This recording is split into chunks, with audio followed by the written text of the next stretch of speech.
Thank you very much, everyone who has joined us. This event is being live streamed and recorded. The recording will be uploaded to YouTube with the link and slides sent to all attendees. Please put any questions you have in the Q&A box, and our speakers will aim to answer your questions at the end of the webinar, time permitting. We're aiming to finish at 6:30. This free webinar is brought to you by the Garden Court Chambers Immigration and Civil Liberties teams. This is the kind of annual immigration detention update I've now been doing for, I think, 5 years. And the aim is to cover the key developments in the law of immigration detention. I like to think of it as a way to catch up. If you're somebody who's been living under a rock for a year or on Rule 40 in an immigration removal centre, what is it that you need to know about immigration detention that happened in the last year? The aim is to include everything, which is a handy update for us, and that makes it easier when I go to do McDonald's every 3 or 4 years. And in fact, we've just done it. It should be out soon. And Georgie, who's speaking today, helped with that too. So my name is Greg Ó Ceallaigh. I'm King's Counsel specialising in human rights, immigration, asylum, public law. I've a lot of experience in immigration detention work. I've represented immigration detainees now for 15, 16 years at every level, from the first tier tribunal to the Supreme Court. I do a lot of civil actions for false imprisonment and a lot of judicial reviews. I also do the detention chapter for McDonald with Stephanie Harrison and Georgie this year. David Sellwood is going to be speaking with us today. He is a specialist in immigration, asylum, nationality, and human rights law. His expertise includes complex immigration, asylum, deportation, and citizenship deprivation proceedings, as well as judicial reviews and claims challenging unlawful immigration detention. David is the co-convener of the immigration team and is ranked in Chambers of Partners for immigration. Eva Doerr is going to be speaking as well. She's a specialist in all areas of public and human rights law, with a focus on immigration and asylum law, and challenges both the Equality Act. She's a specialist in all areas of immigration law, including family, asylum, deportation, detention, nationality, and trafficking. She has particular expertise in complex judicial review, as well as retained EU law post-Brexit and refugee family reunions cases. Georgie Ray, developing a broad public law practice, specialising in immigration and asylum, housing, education, and community care law. She successfully represented lay clients in statutory appeals before the immigration appeals tribunals and on grounds of appeals in complex cases. Buttle is building a broad human rights, public law, and civil liberties practice, specialising in immigration, education, and community care. She regularly acts in statutory appeals and bail applications in the first tier tribunal. During pupillage, she worked on several complex immigration detention claims, mostly for me, actually, and she did a great job. And now she's seeking to build a practice herself in these areas. So I'm going to look at, the way I do this every year is I look at the main issues. This year I've identified 3, and then we'd like to look at a few more issues in a bit more depth. David's going to have a look at the accommodation issue, which is a perennial issue, as anyone who's got clients in immigration detention will tell you. Georgie is going to look at Habeas Corpus, which is an issue that's really come into focus in the last 18 months to 2 years. It really did look like something that was not going to be used anymore. For example, I've been doing this for 15, 16 years, like I said, and I think I saw 0 Habeas Corpus cases up till 2 years ago, and I've been instructed in 4 or 5 since. Abby's now going to give us a bite-sized case law update. So she's going to look at every single case that you need to know something about that's not covered in what the rest of us are covering. And then Eva's going to give us a quantum update, and I'm going to have a look at what's coming up on the horizon. So the top 3 issues. First of all, I'm going to look at electronic monitoring, and then where we are on the Illegal Migration Act and Hardy and Singh. I'm going to talk a bit about the adults at risk policy changes, which is something that I think has gone under the radar for a lot of people, but actually is really significant. And then I'm going to talk very briefly about some other key issues to be aware of. So GPS monitoring. Some of you will have dealt with these cases before. They've now been around for a while. Since the 31st of August, 2021, everyone subject to deportation proceedings or deportation order who gets immigration bail must be considered for electronic monitoring. Now, they must have electronic monitoring unless it would breach their convention rights or it would be practical to do so. There is a policy, the current version is Immigration Bail version 20, with very tightly drawn indicators of where human rights claims, human rights might be breached. So, for example, if you were somebody with a conclusive grounds decision that you're a victim of trafficking, that's something that has to be considered. If you're somebody with a reasonable grounds decision, that's not required by the policy to be considered. So it's very tightly drawn. Obviously, what the Home Office says are the parameters of human rights, of relevant human rights issues, isn't necessarily determinative, but it is striking where they've drawn the line. Obviously, the policy's application will be challengeable in many individual cases, and the scope of what's likely to breach Article 3, 4, and 8 will need to be established. We have a little bit more information on that than we spoke about this this time last year. This year has also seen the increase of use of non-fitted devices. So that was something that really didn't exist 18 months ago, 2 years ago. There is a presumption that individuals will have fitted devices, so that's your standard ankle tag. But non-fitted devices are also increasingly used, particularly for people who are vulnerable or, particular medical issues that mean that they can't use fitted devices. They work like fingerprint scanners. They're less heavy and cumbersome than ankle tags. Obviously, they still affect people's ability to carry out everyday activities. They create a stigma and they create a sense of being under constant surveillance. Well, they don't create a sense of being under constant surveillance. They mean that you're under constant surveillance. And some people with particular mental health problems, for example, find that very difficult. They're quite unpleasant. They vibrate up to 10 times a day. And they're something that people still find to be, if not quite as intrusive as the fitted device, is still really problematic. The evidence remains, certainly the last time I looked at it, and certainly in the last few months, that reviews are still not being carried out as required. And ADL suggests, and I'll get to that in a minute, that failure to carry out regular reviews will be unlawful. There remains a provision in the policy for the use of radio frequency tags, which are the ones they used to have years ago, where that's required for public safety. So when there's a particular need to know whether somebody is leaving the house, then those radio frequency tags will still be used, but they'll be very exceptional. We now have some case law on the GPS monitoring regime. So first of all, Nelson is a decision of the upper tribunal, and in that one, it was held that it was a public law error for the Secretary of State not to review an electronic monitoring condition in accordance with the policy, unless there was good reason to depart from it. So standard Lumba Combadzi application of the law. Whether an EM requirement was proportionate is highly fact sensitive and dependent upon the particular circumstances of the individual, which won't be static. And I think that's potentially a really useful finding for individuals, because in my view, certainly as time goes on, it's much more difficult to justify continued imposition of the kind of condition that will, a bail condition that causes such extreme interference with a person's private life. It was also held that requiring an applicant to wear a GPS tag for an extended period when it didn't work might result in there being an inadequate justification. So in that particular case, the thing wasn't working half the time. Over and over again, it wasn't working. And those of you who've dealt with these cases in the first year or so they're introduced will find that that's a regular issue. Certainly the one I was in, the tag didn't work for a considerable period and fell off. The court also found that maintaining a prompt and effective system of enforcement for immigration control, together with the risk of absconding and the proximity of a possible end of appeal proceedings, all attracted significant weight. So maintaining a prompt and effective system of enforcement of immigration control, key justification. Second, and relatedly, the risk of absconding, the second key justification in the Article 8 exercise. And obviously, if somebody's getting to the end of the road, their appeal has been dismissed again by the upper tribunal, and they're awaiting a decision from the Court of Appeal, expected imminently, as in Nelson. Well, that may well count against your client. ADL was heard in the High Court rather than the upper tribunal by Mr. Justice Lavender. And it was a test case where there were 4 individuals released in immigration bail subject to an electronic monitoring condition. It was held that there was a breach of Article 8 in 2 of the 4 cases because of the failure to consider whether electronic monitoring would breach Article 8 rights or was impractical, which of course is what the policy required, as I've taken you to. In one of the cases, there was a failure to consider representations. The condition of electronic monitoring itself was held to be disproportionate for at least some period in 2 of the 4 cases considered. Nevertheless, the court held that it was lawful to retain the claimant's trail data for 6 years and even to use it in Article 8 ECHO representations.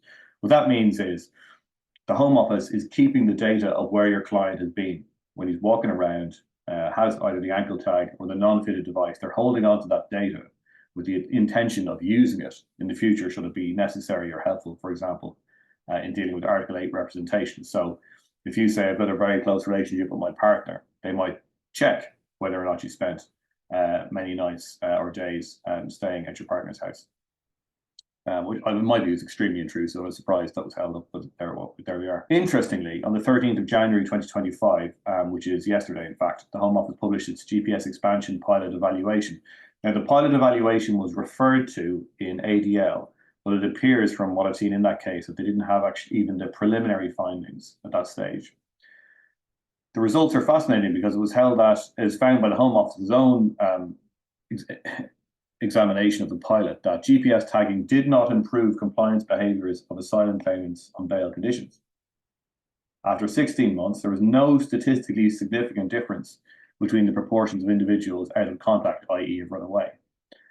At the end of the pilot, 14% in the control group were marked as absconders against 16% in the tagged group. So more people who were tagged had run away than people who were in the control group, which I think is the kind of argument, kind of knowledge base that I think would be very helpful for Article 8 challenges to subjection to conditions of electronic monitoring in the future. So the second issue I want to discuss, the IMA, briefly. Georgie's going to cover some of this as well. Section 11 introduces the new detention powers that's not enforced except for making of regulations. Section 12 codifies Hardy Singh. Section 13, 14 and 15 are also not enforced except for Section 15, again to a limited extent to allow for the making of regulations. The attempt to redraw Hardy Singh says that any person who's detained under any of the four powers may be detained for such period as in the opinion of the Secretary of State is reasonably necessary, regardless of whether there's anything that for the time being prevents removal or deportation. Where removal or deportation can't be achieved within a reasonable period, they may be detained for such further period as in the opinion of the Secretary of State is reasonably necessary. The key point being in the opinion of the Secretary of State. It's quite clear from the explanatory notes that the Secretary of State, by means of Parliament, was seeking to reverse cases such as lost, not the first time that's happened. The explanatory notes say, as well as codifying in part the Hardy Singh principle, this also overturns the common law principle established in A and later authorities that is for the court to decide for itself if there's a reasonable or sufficient prospect of removal within a reasonable time. It appears that the Secretary of State or whoever was drafting, well, we know who it was, but I won't say who they are here, that the person drafting this was trying to reverse, was trying to take a point made in Lamb and others. So in that case, it was held. Their lordships do not exclude the possibility that by clear words, the legislature can confer the power on the executive to determine its own jurisdiction. Say, for example, the power to detain was expressly made exercisable during such period as, in the opinion of the director, i.e. Secretary of State, removal was pending. In such a case, the court's only power will be to review the director's decision on Wednesbury principles. So he could only challenge the opinion of the director that removal from Hong Kong was pending if that decision was Wednesbury unreasonable, if it wasn't reasonable. Now, the grace period changes reflect the current law, i.e. AC Algeria, which you'll all be very familiar with, subject to the addition of the in the opinion of the Secretary of State bit. There is a real question, however, as to whether the grace period complies with Article 5 anyway. See the bid intervention in ASK against the United Kingdom that I did with Alex Skimmick last year. We're still waiting for the result in that case. Detention during a grace period is arguably not detention with a view to deportation for the purposes of Article 5.1f. The concept of a grace period runs directly contrary to the principle that Article 5 doesn't permit a balance to be struck between the state's interests and the right to liberty. And also it's a core principle of Article 5.1f that detention must not endure for a period that exceeds what's reasonably required for the purpose pursued, i.e. removal. It's trite law that any detention powers will be construed narrowly. See laws in LJ in Re Watsi's Mahmood. The changes also don't remove the court's power to make findings of fact, and Secretary of State gets no further deference there. In a case I did a long time ago with Stephanie Harrison, it was held that it's this objective approach of the court that reviews the evidence available at the time that removes any question that the period of detention can be viewed as arbitrary in terms of Article 5. So the court needs to be able to decide the facts for it to be compliant with Article 5. Unlike the solution suggested in Lamb, what the Secretary of State has done here is not in respect of whether the Secretary of State considers detention is pending, but whether the Secretary of State considers detention is reasonable. Now, in Lumba, it was said that the Hardy-Singh principles reflect the basic public law duties to act consistently with the statutory purpose, Padfield, and reasonably in the Wednesbury sense, i.e., what Hardy-Singh before the amendment was doing was deciding whether detention was reasonable. And while the Secretary of State, in theory now, is in charge of deciding whether detention is reasonable, if we look back at land, we see, well, we can challenge that on Wednesbury grounds. And the question will be, is it the Secretary of State's conclusion that detention is reasonable or unreasonable, which requires the court to decide for itself if detention is reasonable. So the whole thing is, in my view, circular. Interestingly, of course, the Illegal Migration Act provides that Section 3 of the Human Rights Act, i.e. interpretation of legislation, does not apply in relation to the Act. But of course, like many of the other provisions of the IMA, that's not actually enforced. So when this ends up in front of the High Court for a detailed analysis, it will have to be read compatibly with Article 5. And then we'll have to go back to Lumba, saying that what Article 5 does is essentially the same as Hardy-Singh, and we'll have to interpret the provision compliantly with that. None of the cases in the past 18 months since this has been in force have considered what these provisions mean in any detail. The closest is the judgment of Mrs. Justice Lang, which held that the provisions do apply from the date that they were introduced and not before then.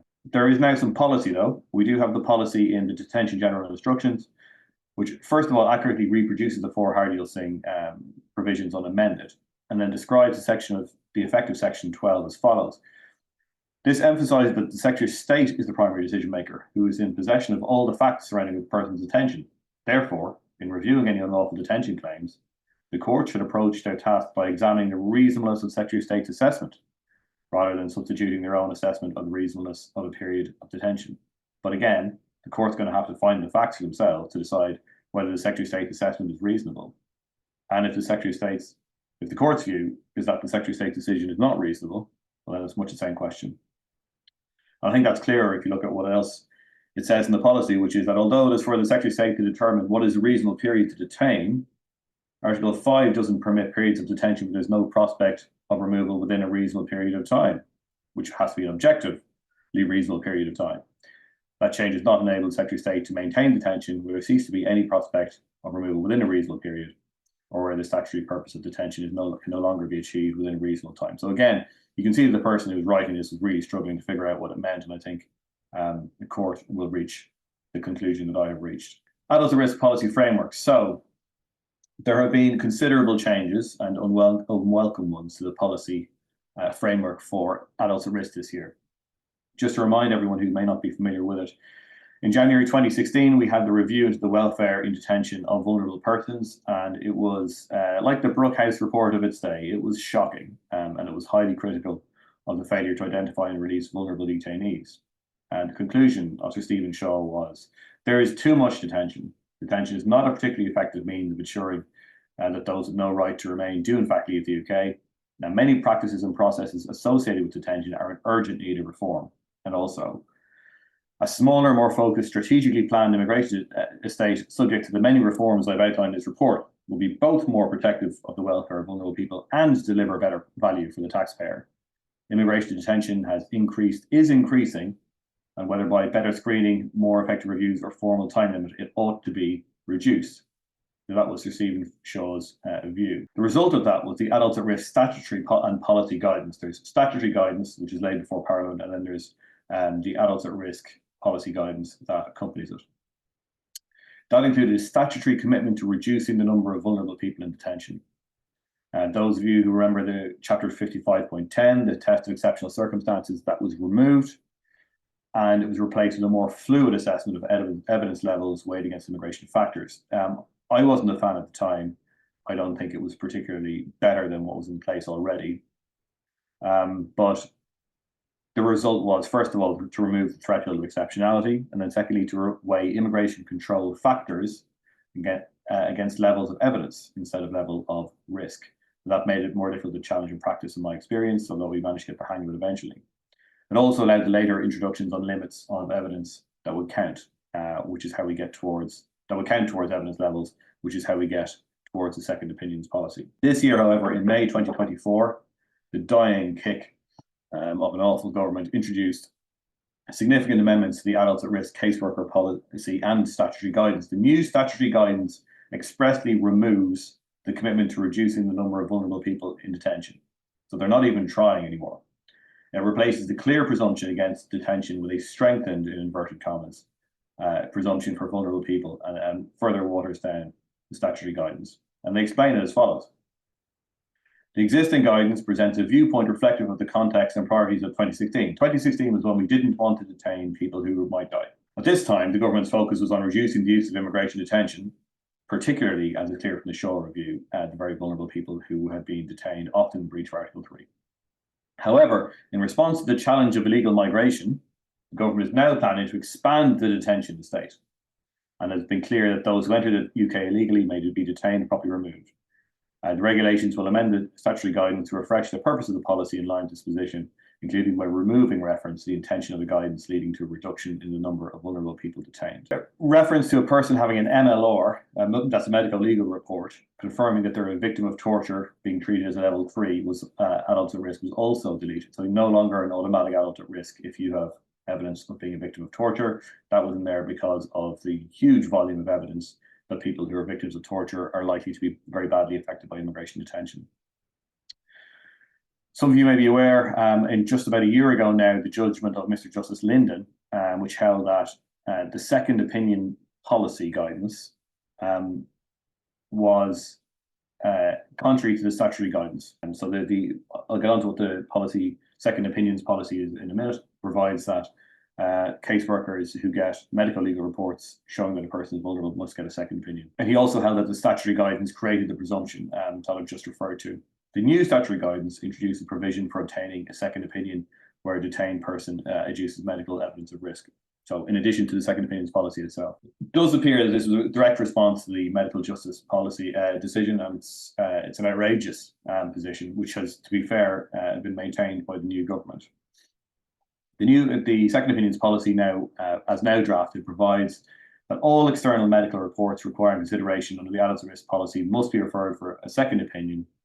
Well, that's i.e. a second opinion from a Home Office instructed doctor, unless the decision has already been made to release, or they're about to be removed, or it'll be rejected anyway, or the person is pregnant or awaiting transfer to hospital. Where an external report is received, it must be referred within 1 working day. Then they have 7 working days to get an appointment with a highly vulnerable individual, and the report is to be completed within 5 working days. In the meantime, casework continues as normal, no change to adult at risk level, and indeed, medical treatment will continue as normal. In the event of delays or lack of capacity, the report must be considered without a second opinion, the original external report, unless that's due to the illness or failure to attend of an individual, in which case there will be a second opinion obtained on the papers, i.e. you get your psychiatric expert to see your client, who then produces a detailed report. Then some Home Office doctor will read it and decide if they agree or not. The policy hasn't been challenged. Medical Justice did a really good analysis of it for Parliament and the House of Lords, who've been looking into this issue, and it may be that this is ultimately revisited. In my view, the policy is ripe for challenge. The idea that you have a caseworker deciding between a report from a medical expert and somebody else who's looked at the documents on the papers, I think is really problematic. A couple of brief points to be aware of. First of all, the assessing age guidance has changed, reflecting the result in BF Eritrea in the Supreme Court. However, now it says decision makers must consider whether there's any possibility that the person in front of them is a child, if after considering their physical appearance and demeanour, they cannot independently and confidently make a decision. If they have no doubts the person is a child, they must not make a significantly over 18 decision, which I think is a helpful strengthening of that guidance. BID did a really helpful legal advice survey. No surprises here. There's a huge lack of access to legal advice, and also a lack of access even of awareness of the entitlement to legal advice. That report is worth looking at. The Home Office have done a response to the Brookhouse inquiry. I don't want to go into that detail because we covered it at length last year, but it remains to be seen whether the provisions are properly taken into account. For those of you who do civil actions, Her Honour Judge Bloom has said that the format for directions and false imprisonment claims should be the template used for business and property work in the County Court. The County Court will also be listing all such claims for pre-trial reviews because of the sheer number of them that end up settling. So, with those issues covered, it's time to hand over to David Sellwood, who's going to have a look at accommodation. Thank you very much. As we all know, having accommodation is crucial often to securing release from detention. And by way of very brief recap, we all know as well that accommodation can be provided under various statutory provisions.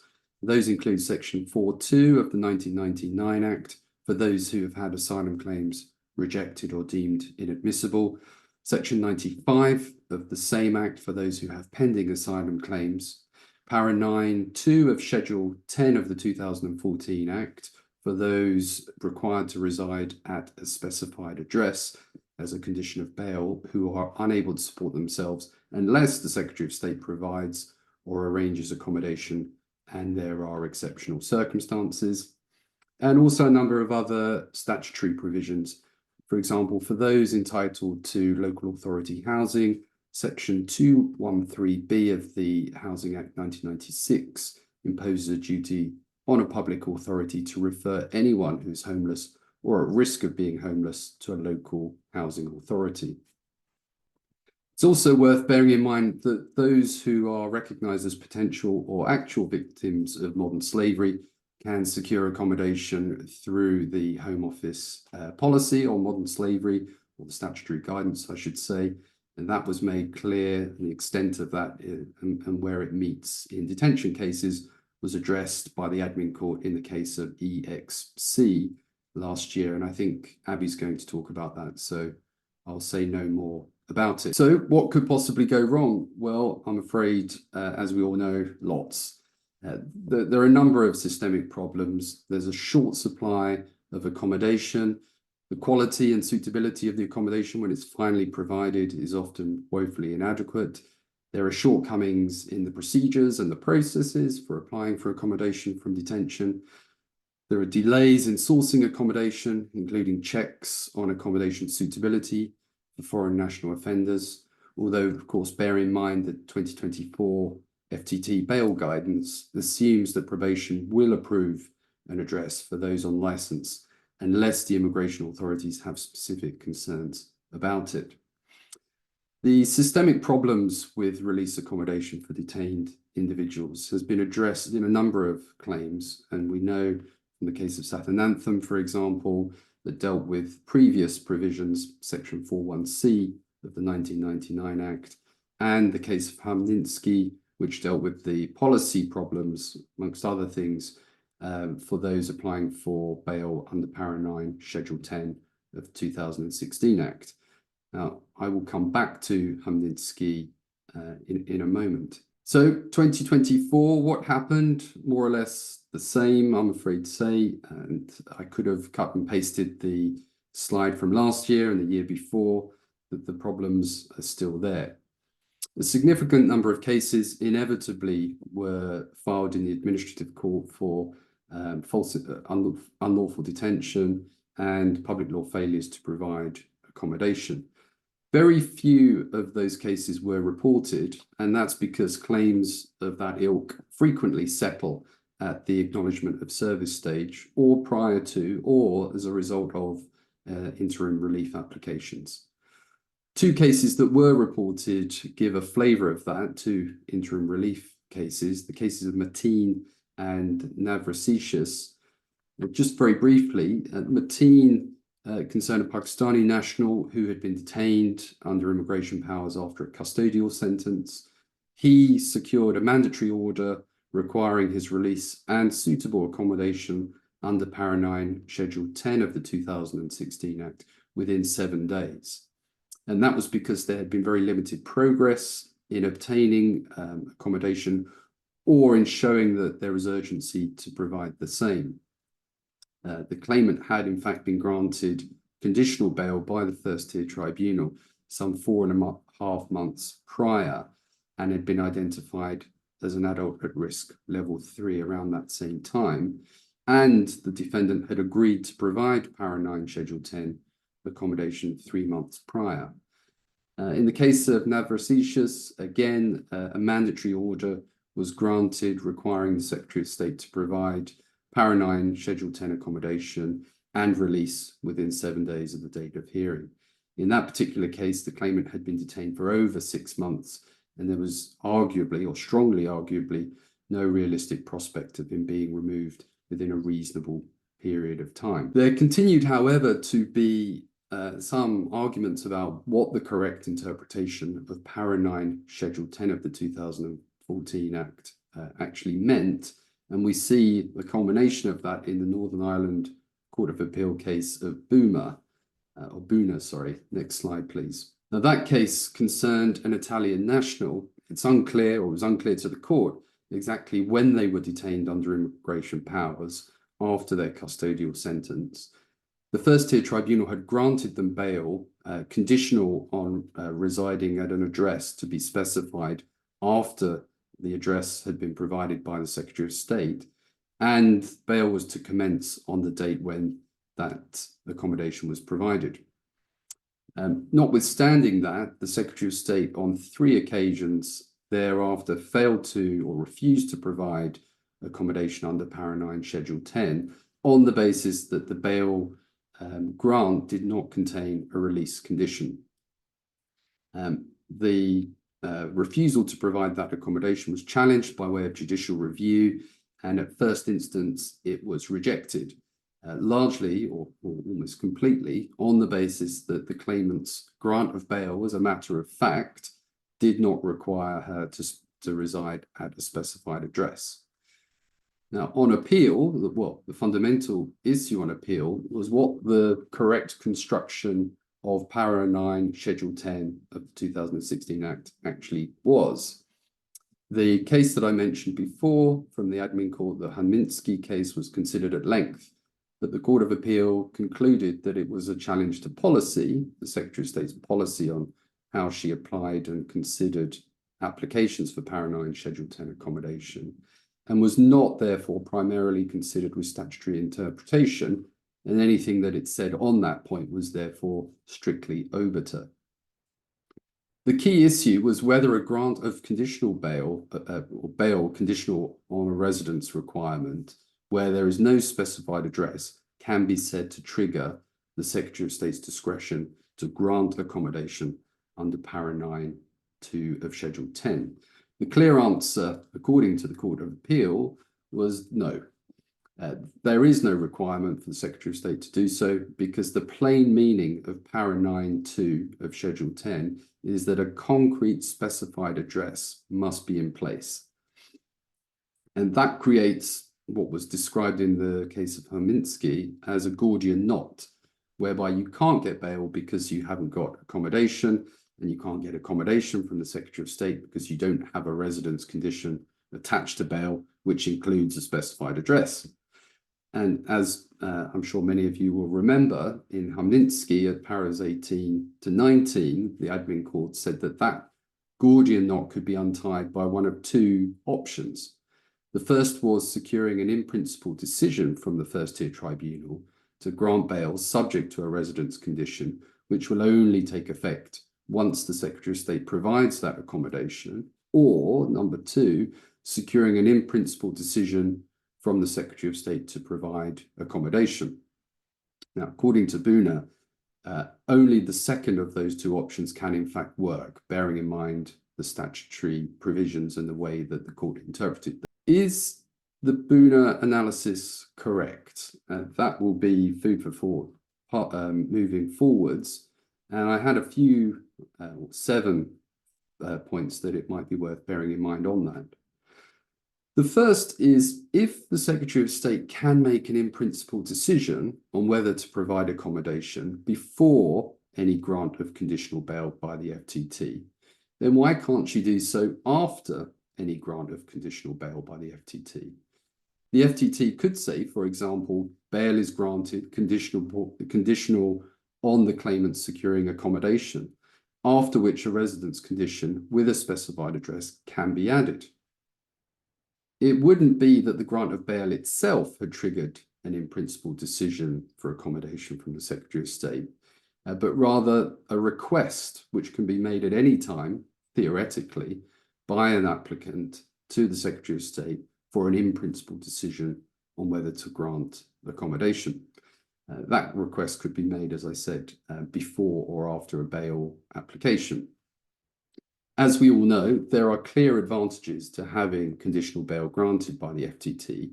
Not least, it focuses the attention of the Secretary of State to deal with a situation where the only issue remaining is one of accommodation as soon as possible, bearing in mind such decisions, conditional grants of bail, are normally only granted for 28 days, although often extended thereafter. Second, the court arguably interpreted Schedule 10, Para 9, without looking at the object and purpose of the provision, despite underlying the need to do so. It's difficult to see how the ability to provide accommodation under Schedule 10, Paragraph 9 was intended to tie a Gordian knot and compromise the FTT's ability to have oversight on bail and lead to delay in release from detention. Third, is the court's interpretation compatible with Articles 3, bearing in mind destitution may be in play in accommodation issues, and Article 5 ECHR? The former, Article 3, wasn't raised with the court, and the latter was only referred to very briefly and not assessed. Does the statutory provision, Para 9, Schedule 10, need to be read down in order to be compatible with the Human Rights Act? 4, the court's interpretation was also contrary to the Secretary of State's previous position as set out in Hamninsky and reflected in her current policy guidance, notably immigration bail interim guidance from October 2024, which stated, quote, "An address specified for the purposes of Para 9, Schedule 10 must be read to mean an address that is known at the time of the grant or variation of bail, or an address that is yet to be specified." Fifth, and crucially, is the refusal to provide accommodation on a procedural point, i.e. that there is an absence of residence, a residence condition, not contrary to public law requirements to deal with such applications rationally and fairly, as held in Satanantham and again as held in Hamninsky. That point doesn't seem to have been considered in Bounar. 6, we also need to bear in mind the wider question: can it ever be lawful for the Secretary of State to refuse to provide accommodation in circumstances where the individual will remain detained as a result, but with accommodation would have been granted bail? There is one fairly recent authority, the case of Cadai from 2021, another admin court decision, albeit on interim relief, that suggested the answer to that question is no. 7, it's worth bearing in mind that the decision, of course, is not binding on courts and tribunals in England and Wales, because it was from the Northern Ireland Court of Appeal, although, of course, it is highly persuasive. And then finally, a bonus point, if anyone's interested, query whether the decision in Bounar is actually obiter, or the analysis, because the individual, the appellant, had been released at the date of the judgment, and there was a question mark over whether or not the claim was actually an academic one. In any event, even if Bounar is correct, individuals can seek in principle decisions from the Secretary of State, as I said, and then FTT bail conditional on an accommodation being sourced, and then can avail themselves or can go back to the tribunal and add the address once it is specified, in order for there to be a residence condition that gives a specified address.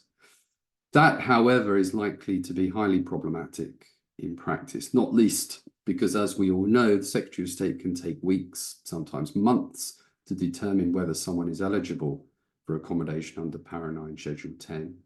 The decision-making process as to whether someone qualifies is often poor and may need to be challenged by way of judicial review.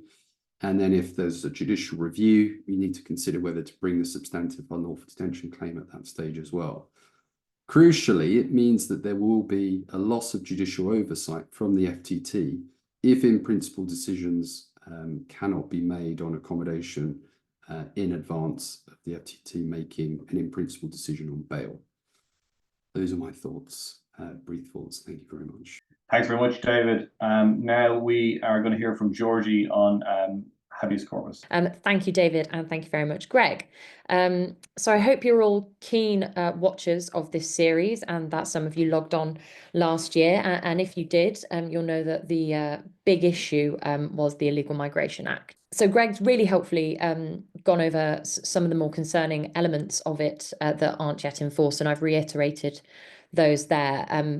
But for the purposes of talking about habeas corpus, the Illegal Migration Act introduces new detention powers and limits possible challenges to detention. Summary again, Section 11 extends powers of detention. That's not in force. As Greg outlined, Section 12 codifies the Hardy-Singh principles, and that is in force. And Section 13 limits challenges to detention under the new powers. So today I'm going to be considering whether, if detainees can no longer challenge the lawfulness of detention on public law grounds through judicial review, will they be able to do so using the writ of habeas corpus? But having said that, if the powers to detain afforded to the Secretary of State under Section 11 are so incredibly broad, what does this mean for the success of such applications? Because in essence, habeas corpus only really challenges the jurisdiction to detain. So these questions arise as well outside of the context of the Illegal Migration Act. As many of you will be aware, there is currently a culture of delays in release for several reasons, but a significant factor seems to be administrative issues such as communications between the court, the institutions detaining people, Serco, prisons complaining of lack of officers or lack of staff available to process releases. There also seems to be an ongoing problem with individuals being held over. So they'll be in custody and then they're meant to be released from criminal custody, but rather they're being held pending the Home Office deciding to make a decision to detain. So of course they're not really lawfully detained in that gap there. Next slide, please. So as you can see from this summary, among the most draconian changes brought about under the Illegal Migration Act, and particularly Section 13, is the restriction on the first tier tribunal from granting bail within the first 28 days of detention if they're detained under the new powers in Section 11. During these 28 days, detainees are also prevented from challenging detention by way of judicial review. Just a note there that there is an exception to this for unaccompanied minors where the restriction is 8 days from the point that they're detained, that the person is detained. Next slide, please. But a special feature of Section 13 is that it explicitly preserves the right for any person to apply for a writ of habeas corpus within that 28-day period. So how and why might we use habeas corpus in that gap?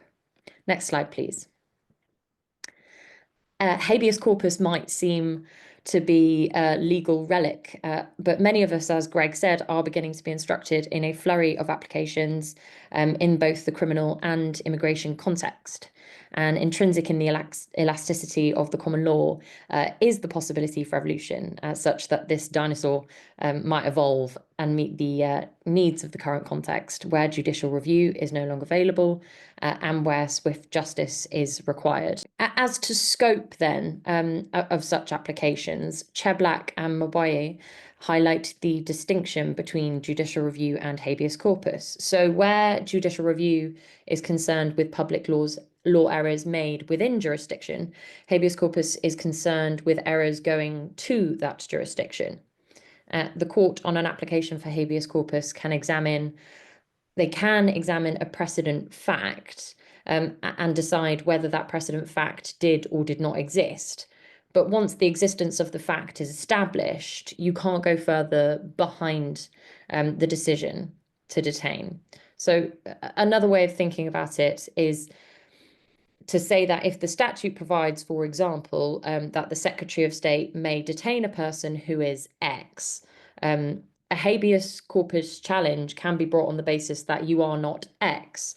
But if you accept that you are X, or that you've been deemed X by the Secretary of State, you can't use habeas corpus to go behind the prior administrative decision that led you to becoming X. And that's where Hardeal Singh and the changes that Greg was just outlining for us, that's where that becomes relevant. Next slide. No, okay, I'll crack on. That's fine.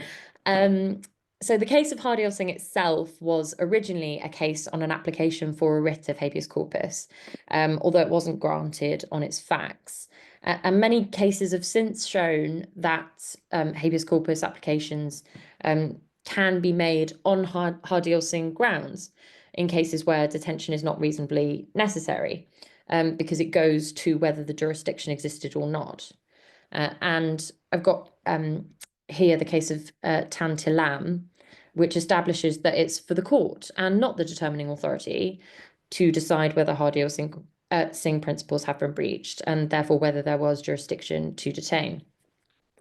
But since Section 12 of the Illegal Migration Act reverses that and makes the Secretary of State or the immigration officer the primary decision as to whether the length of detention is reasonable, and that's only subject to review on conventional public law grounds, that creates uncertainty as to how the courts might approach the application of Hardeal Singh on an application for habeas corpus. Are we challenging the reasonableness of the decision as to reasonableness, or does it truly go to jurisdiction? There might be an argument that detention is not reasonably necessary, but now to challenge that discretion, can we still argue it inherently goes to jurisdiction? So thinking about challenging jurisdiction in light of the new powers, and I know they're not enforced yet, but thinking about how we might structure these kinds of challenges, there are 4 statutory conditions precedent for the powers of detention under Section 11 to bite.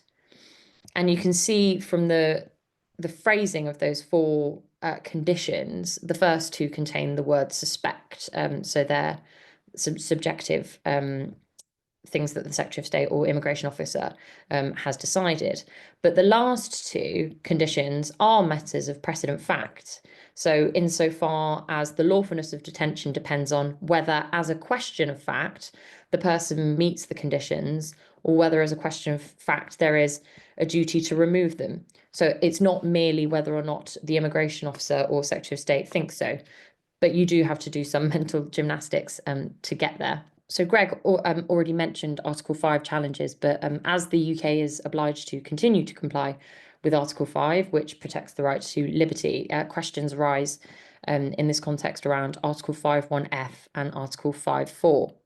Now, it's been deemed in the case law there, that's X in the United Kingdom, that habeas corpus is not an adequate remedy for the purposes of Article 5.4 in the context of detention of persons of unsound mind.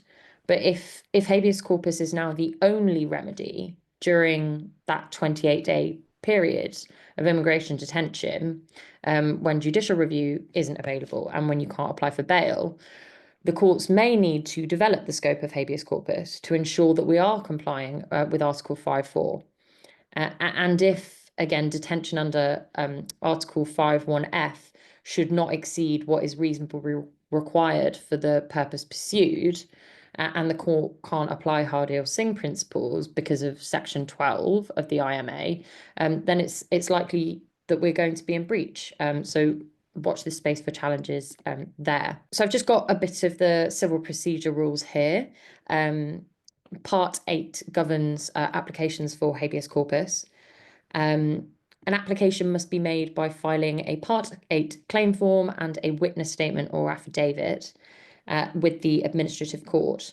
And the witness statement must state that the application is being made either by or on behalf of the person being detained. And if it's by someone on their behalf, you need to say why they're unable to make the statement themselves.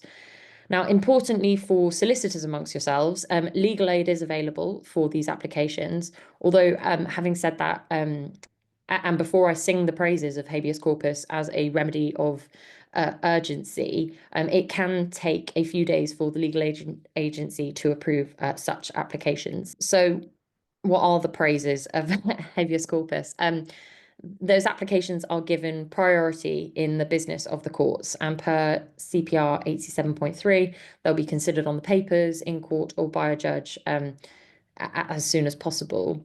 And the remedy has historically evolved to overcome delays in determining the legality of detention, and will be given a priority hearing above all other court business. Just a bit from CPR 87.4 there as well. The court must notify the parties of the court or judge before whom it came, and before the writ is returned. So I've put 3 cases here as examples of recent habeas corpus applications, although none of them are in the immigration detention context. But as I said, many of my colleagues are instructed on those, and there should be some successful cases coming soon. You can see that 2 of the cases are against Wandsworth Prison, and the day-to-day running of which is managed by Serco, and I'm sure a lot of you are aware of the issues that entails. I've highlighted here the case of Nyagu, and that was an application for habeas corpus. And I've cited there the way that the burden works in such applications is that once it's shown that a person is being detained, it's for the detaining authority to show that there is authority to detain him. So that's a helpful way of looking at those applications. And note also the case of on the application of Kim. In that case, a support line was set up by the prison service to deal with out of hours habeas corpus applications, but it was already shut when the lawyer was notified of the claim in the Kim case. So caseworkers that are dealing with these applications, it can really support your application if you're able to demonstrate how hard you've been trying to secure release, and any barriers that you've encountered in that context. When and why to apply. From all of this, I hope I've demonstrated how habeas corpus is becoming a more important remedy in light of failures in the detention system and the prospective restrictions on judicial review. So to summarise, it will be the only remedy available during the first 28 days of detention under the new powers in Section 11. Because judicial review is ousted for that period and you're unable to apply for bail. The courts may have to develop the scope of the remedy to ensure that Article 5.4 of the ECHR is complied with. The writ can be used to challenge the compatibility of detention with Article 5.1f, and it can also be used when it's unclear what is the basis for detention or who the true detainer is. The remedy itself, so release, is not discretionary, and it must be granted if the application is made out and if the detention is unlawful. And applications for habeas corpus, as I said, are given priority in the business of the court. So it can be super, super useful. And if it seems like your cases require it, I would urge you to help clients apply. And on that note, I think I have a thank you slide, but that might have gone. Yes, just a thank you to those who have already spoken and written on the topic, and particularly wanted to highlight the work of Stephanie Harrison and Claudia Neal from our chambers, who delivered some excellent training for ILPA on habeas corpus, and I've drawn on their work today. Thank you very much. Thanks very much, Georgie. And now we're going to hear from Abby on some other key cases that we've had this year. Thanks, Greg. So yes, I'm going to give a whistle-stop tour of all of the notable reported cases since the last detention update. These are very brief summaries, so as usual, it's worth reading the decisions in full. The first 2 cases are also interim relief decisions, which have already been mentioned by David in his section on accommodation, but I wanted to very briefly highlight other aspects of the decision that I thought were interesting.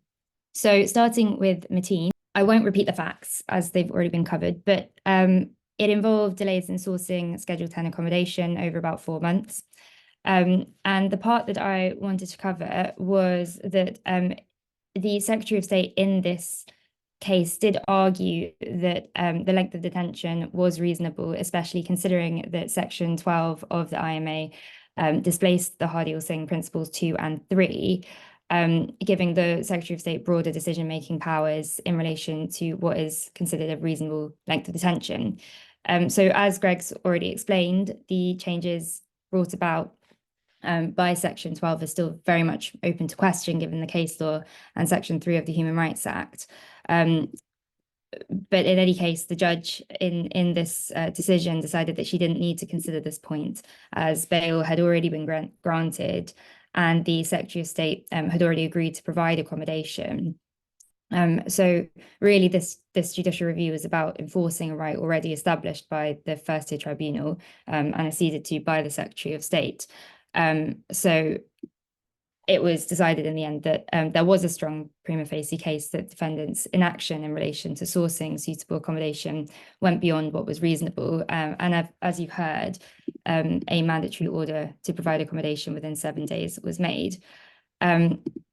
The second interim relief decision that we've already covered in the context of accommodation was the next slide, please. The case of Nacrosevicius. The case is also interesting because it involved a consideration of the first Hardy-Singh principle and the intersection between criminal proceedings, which are ongoing, and removal proceedings. So the claimant in that case was subject to ongoing POCA proceedings in the Crown Court. And after his custodial sentence ended, he signed a voluntary returns agreement to return to Lithuania and withdrew his EUSS application. And it appears from the judgment that at this point, the Secretary of State's own case was that the claimant was detained to ensure that he remained in the country so that POCA proceedings weren't frustrated. So as a result of that, Mr. Justice Sheldon found that it was strongly arguable that this was an improper purpose for the purpose of exercising the power to detain, even if there was a long-term intention to deport. Mr. Justice Sheldon also found that there was a strongly arguable case in relation to Hardy-Singh Principles 2 and 3. And as we've heard, a mandatory order was made to provide Schedule 10 accommodation within 7 days in that case as well. Moving on to the next slide, we have the case of EXC. Again, this was mentioned by David in his presentation, but I'll go over it in some more detail. This was an interim relief and permission decision. The claimant in this case was a victim of modern slavery, had a conclusive grounds decision, and was receiving support under the Modern Slavery Victim Care Contract, or the MSVCC. This was operated by the Salvation Army. He entered into immigration detention and was recorded by the Salvation Army as having exited the MSVCC, although it's quite clear that there was some confusion as to why or how he had exited. And then later on, when bail was granted, he tried to re-enter the system but was refused. And in the judgment, David Locke KC found that there was a good arguable case that the claimant was unlawfully denied re-entry into the system, and that support doesn't just stop upon entering detention. So in the claimant's, there are kind of two options for what would happen. The provision of support, if you haven't formally exited the MSVCC, would transfer to the IRC unless a person has been formally exited, which clearly hadn't happened in this situation. So overall, it's a really important case for ensuring the continuity of support for this really vulnerable cohort, as is clearly envisaged by the guidance. We have the case of Johnson, which is a Court of Appeal decision. This case has been mentioned in previous detention updates. The lead judgment was given by Lord Justice Lewis, and it was an unsuccessful appeal against the decision of Mr. Justice Sweeney, who dismissed this unlawful detention claim. The appellant was a Ugandan national who was detained after his custodial sentence. He was detained for about 16 months, but the Secretary of State conceded that around 1 month of that detention was unlawful because of a failure to review it properly. During the detention, the Home Office tried to remove him to Uganda, but he was refused on arrival because of doubts that the authorities had about his Ugandan citizenship. And so he was returned to the UK, continued to be detained, and the Home Office continued to try and remove him. Later on, it was accepted by the respondent that the appellant was effectively stateless. And so in the grounds of appeal, the appellant challenged the lawfulness of the deportation order and therefore the purpose of detention under Hardial Singh 1. And in doing so, argued that the automatic deportation regime should be interpreted to avoid what it considered the absurd result that a stateless person could be deported. But this interpretation was rejected by the Court of Appeal. Also rejected were the appellant's grounds relying on Hardial Singh 2 and 3. The Court of Appeal declined to interfere with the lower judge's findings of fact and considered that his reasons were fully set out in his judgment. So this is the case of Bid and Information Commissioner. It was an appeal by Bail for Immigration detainees against the Information Commissioner's decision to uphold the Home Office's refusal to disclose information about the processes for deporting people to Eritrea and Somalia. So that included, for example, data on emergency travel documentation. Obviously, this information is really important to be able to scrutinise the likelihood of removal and the lawfulness of detention. But the Home Office refused on the grounds that disclosure might harm international relations and prejudice the operation of immigration controls. The ICO accepted these exceptions relied on by the Home Office, but the FTT disagreed and found that there was a clear public interest in being able to properly challenge administrative detention, and that weighed heavily in favour of disclosure. So the judgment's worth reading. It's very critical of the ICO's acceptance of what it termed the Home Office's bare assertions and a failure to properly consider Bid's argument. And it ordered the Home Office to comply with Bid's request within 35 days. Finally, the next slide, please.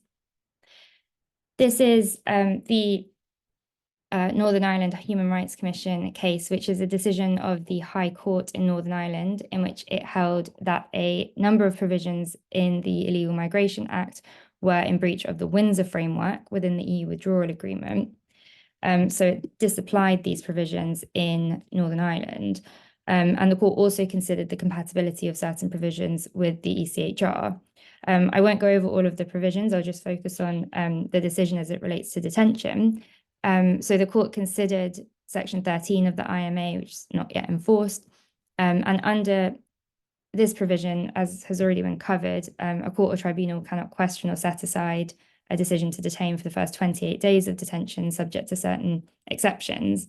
And the court found that this was a diminution of the right to speedy judicial review under Article 18 of the EU Procedures Directive, and so disapplied this provision in Northern Ireland. However, in relation to the ECHR, the High Court declined to make a declaration of incompatibility in respect of Article 5.4 of the ECHR because of the availability of habeas corpus as a way of challenging detention within the first 28 days. So there's the link there to Georgie's section on this alternative route of redress. And that's it from me. Thank you very much, Abby. And finally, we have Eva, who's going to give us some update on quantum before I finish off. Thanks very much, Greg. Now, as always, I'll begin briefly by providing a short recap of the principles on quantum, and then I'll update you on the only 2 reported quantum cases of 2024. And if you only take away 1 point from my presentation, then it is this. I suggest look at the recent reported quantum case of Ó Ceallaigh in full. I suggest because it's genuinely very insightful and helpful. Now, in relation to the quantum principles, you'll all be more than aware of them. So I'm just going to go over them very, very briefly. So firstly, I'll make 5 points. There are no requirements that the defendant must have foreseen the harm. She must bear responsibility for the loss caused. Number 2, damages are assessed in the round, so not by way of a fixed daily tariff.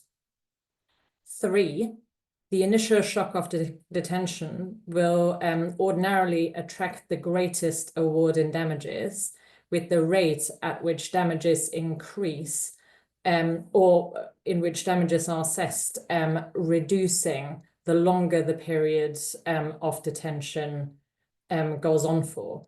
And I'll return to that general principle because that's been kind of called into question in this case of Ó Ceallaigh, which I'll speak to in more detail in due course. Now, the fourth point on the general principles is that an award of damages, of course, is fact sensitive.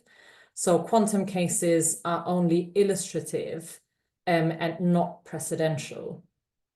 My fifth point is that the last one or the last three bullet points here on my slide is that causation is key, of course, for more than nominal damages to be awarded.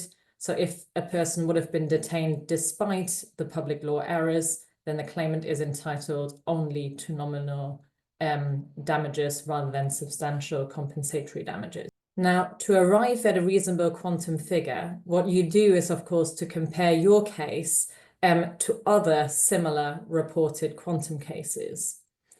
But, and that's my top tip on this, and it's also a very obvious point, but good to repeat, when you do this, it's very, very important that you adjust the historic award that you're looking at to account for two things. One is inflation, and then second is the 10% Simmons and Castle uplift. So ordinarily, and that's I think what I said last year or the year before, is that the most helpful way of doing this is to use the Lawtel calculator on Westlaw, but that seems to be either down at the moment or slightly unreliable. So I've been using other inflation calculators online. Just one word of advice on this. It's helpful if you use, or important, that you use an inflation calculator that is based on the retail price index rather than the consumer price index, because that makes a significant difference to the figure that you arrive at. Now, as every year, I set out the example of two seminal cases in order to show how these damages awards adjust to account for inflation and the 10% uplift. So Thompson, the case really known for damages being calculated for the first 24 hours of detention, the award was £3,000 in damages for that initial 24 hours. That was in February 1997. And now the equivalent damages awards today would be £8,399 roughly, or 8,400. So as you can see, it makes a massive difference. MK Algeria, again, the award for basic damages was 12,500 back in April 2010, and now that basic damages awards amounts to £24,261.60. So again, the difference is massive. So do make sure you account for both of these. I'm going to move on to the two new reported cases of 2024. And firstly, and most importantly, the case of Ó Ceallaigh in September, was published in September last year. It's an admin court case that is really quite extraordinary. It concerns unlawful detention of a Nigerian national who was the spouse of an EA national. His detention continued for 88 days in Brook House, and he received a very, very high overall damages award of over £200,000. Now, I've set out how that damages award was made up on this slide, but really what I want to tell you about is not on this slide, so I do apologize for this, but there, for me reading this case, there were really 5 takeaways that arise. The first one is that cases are intensely fact sensitive. I know we always say this, but it's interesting in this case. And really my top tip on this is, depending on your case, it may be worth being ambitious with your arguments. And that's of course within reason. But that's my takeaway. My first takeaway from this case is because the judge made a very interesting and ambitious finding, which really called into question or called into doubt the application of the general principle that there is a progressively reducing scale of damages awards that I mentioned earlier as part of my 5 general principles.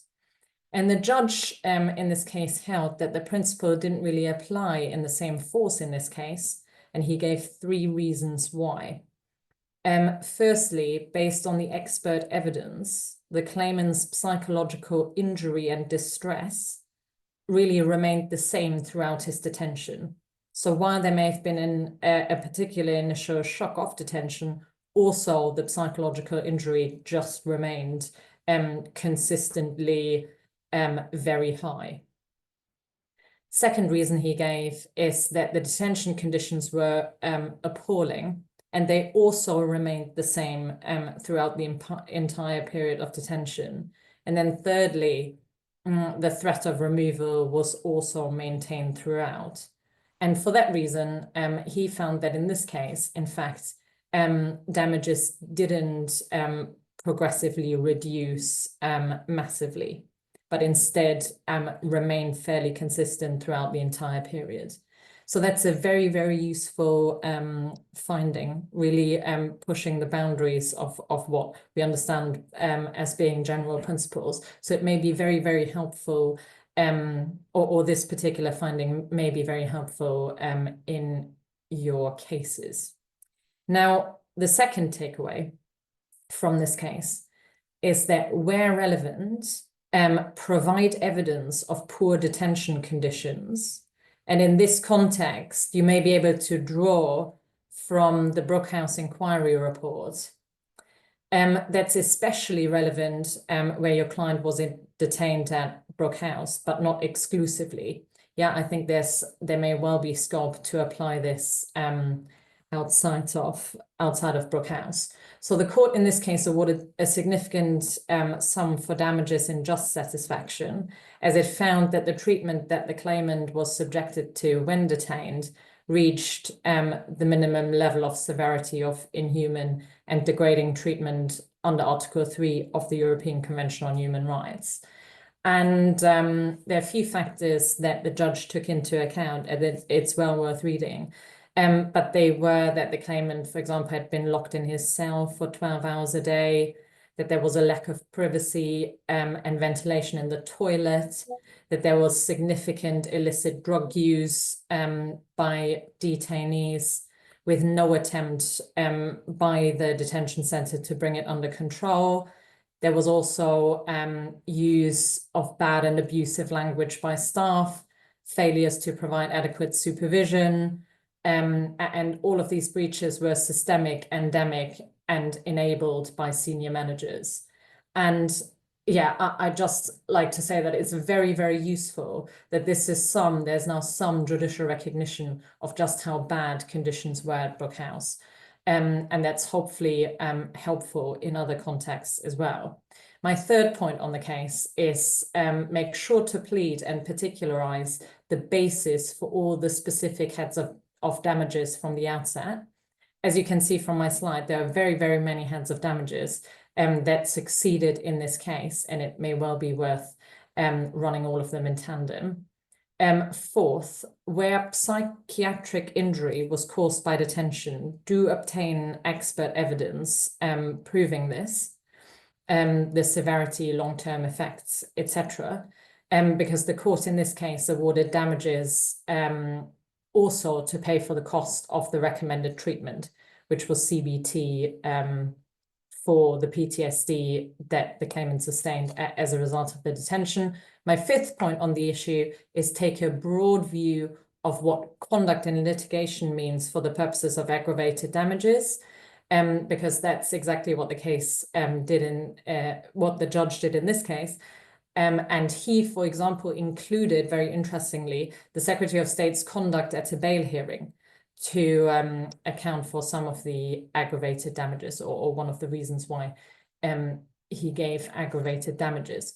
Again, I think it'll be very useful in future quantum disputes, because the Home Office frequently relies upon wrong statements in bail summaries, etc., etc.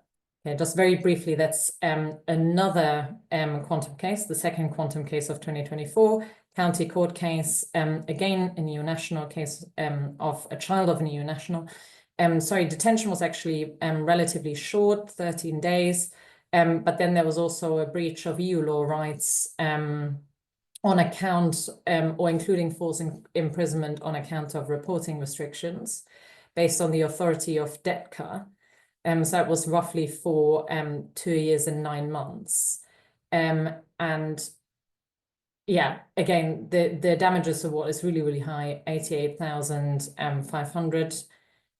The initial detention was a huge shock. So if you want any authority on the initial shock, then that's a very interesting one and helpful one. The claimant was also very young when detained, just turned 18. And there were also exemplary damages awarded because the Secretary of State disregarded the adults at risk policy. For example, because she failed to conduct a Rule 34 assessment within 24 hours of arrival. So again, that's a very interesting case, and the damages award was very high. Next slide.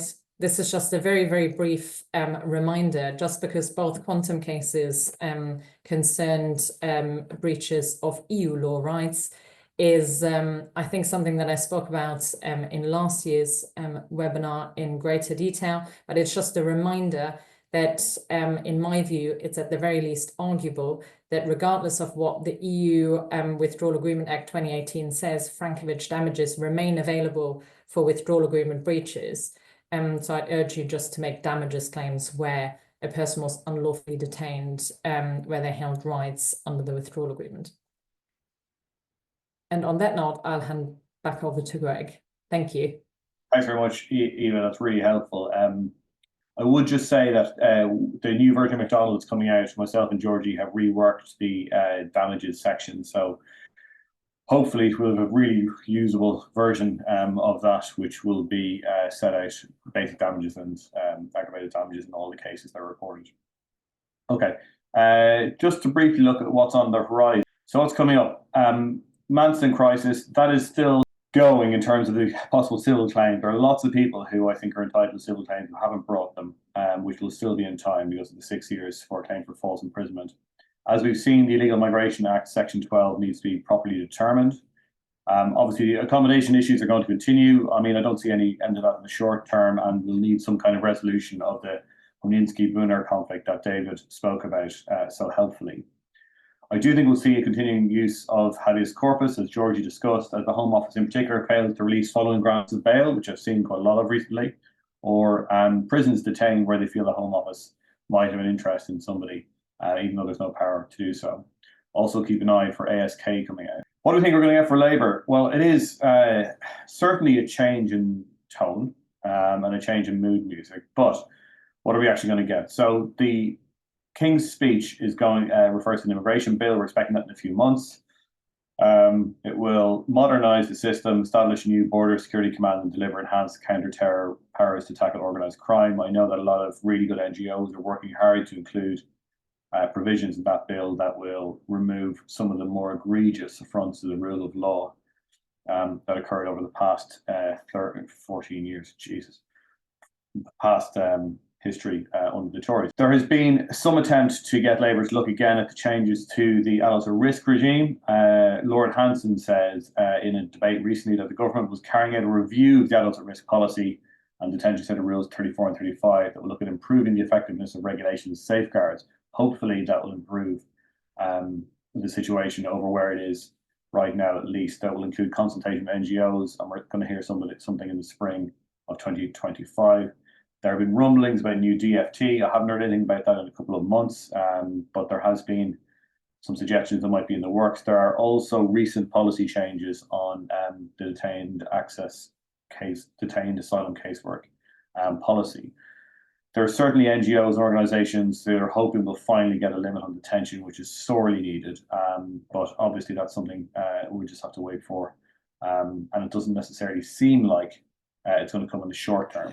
Maybe we'll get a new commitment to the rule of law. Who knows? The recent speeches of Richard Harmer have been really encouraging on that. But what do we know is happening in terms of detention? Well, Angela Eagle told us, Dame Angela Eagle as she is now, in September 2024, the Home Office is still expanding the detention estate. The government's increasing detention spaces to support a higher pace of removals, including reopening and adding beds at the RSCs of Council and House with further expansions in the future, to ensure there's additional capacity to facilitate higher levels of enforcement and returns. So I think certainly in the short term, we're not going to see any reduction in detention. We may well see an increase in detention. And we're going to have to be alert to representing our clients as best we can, ensuring the conditions are safe and reasonable insofar as they can be, and getting our clients out. Thank you very much, everyone, for coming. Thank you for David, and Georgie. Thank you to Eva and Abby, and thank you very much to you for attending. We do appreciate your feedback. If you're watching this online, a feedback form should pop up on the Zoom end, so please fill it in if you can. We will send a link to the recording and we will send the slide. Thank you very much, everyone, and hope to see you